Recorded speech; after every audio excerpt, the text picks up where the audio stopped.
Como argumentar João capítulo 20, versículo 23, texto usado por muitos para justificarem que sacerdotes católicos podem perdoar pecados? Quando puder, nos traga esclarecimento. Muito bem. João capítulo 20, versículo 23, aqueles a quem perdoardes os pecados ser-lhe-ão perdoados, e aqueles a quem o retiverdes ser-lhe-ão retidos. Aqui não está dizendo que o sacerdote está apto para perdoar pecados. Nós precisamos entender este texto, esta fala de Jesus. Encontramos aqui Jesus no versículo 22, ele falando: e tendo dito isto, assoprou sobre ele e disse-lhe: recebei o Espírito Santo. Veja bem que este receber o Espírito Santo não é comparado ao de Atos capítulo 2, quando o Espírito Santo veio no dia do Pentecostes. Não, aqui é Cristo enviando os apóstolos, enviando os discípulos como ele foi enviado. E o que aconteceu quando ele foi enviado? O profeta Isaías, no capítulo 11, versículo 2, versículo 3, fala o seguinte: e repousará sobre ele o Espírito do Senhor, e o Espírito de sabedoria, de inteligência, e o Espírito de conselho, de fortaleza, o Espírito de conhecimento e de temor ao Senhor. E deleitai-o no temor do Senhor, e não julgará segundo a vista dos seus olhos. Veja bem, veio para Jesus, Deus enviou seu Filho, e ele veio também, ou seja, com o Espírito Santo, para que não fosse julgado as coisas como a vista dos seus olhos, o que ele achasse que deveria ser.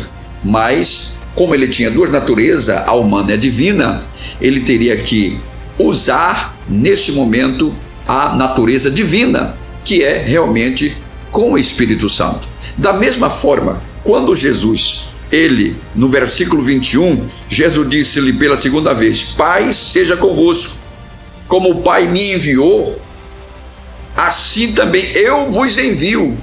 E ele soprou o Espírito Santo, ele assoprou o Espírito Santo, da forma como o Pai colocou o Espírito Santo sobre ele. O Pai enviou o seu Filho e o Espírito Santo sobre o seu Filho. Agora Jesus envia os apóstolos, discípulos, e ele sopra o Espírito Santo. Para quê? Para que as decisões, no caso, alguém pecou, alguém se sentiu mal espiritualmente, ele se fosse com o seu parceiro, com o seu próximo, teria que pedir desculpa. E como diz a Bíblia, em Mateus capítulo 6, versículo 14, porque se perdoardes aos homens as suas ofensas, também vosso Pai Celestial vos perdoará a vós. Isso daqui alguém me ofendeu e eu perdoo.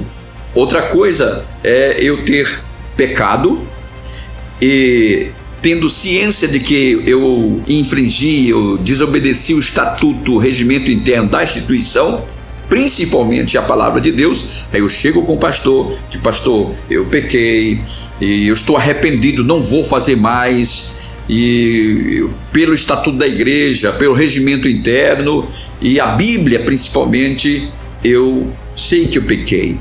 Aí o pastor, não é que ele vá perdoar o pecado, ele vai aconselhar, vai orar. Está arrependido? Tá. Ele vai orar por aquela pessoa. Se aquele pecado foi só entre aquela pessoa e Deus, ou seja, não houve escândalo, o pastor estará orando por aquela pessoa. Se ela tiver alguma função na igreja, ficará afastada por parte burocrática, mas espiritualmente ela está em paz com Deus.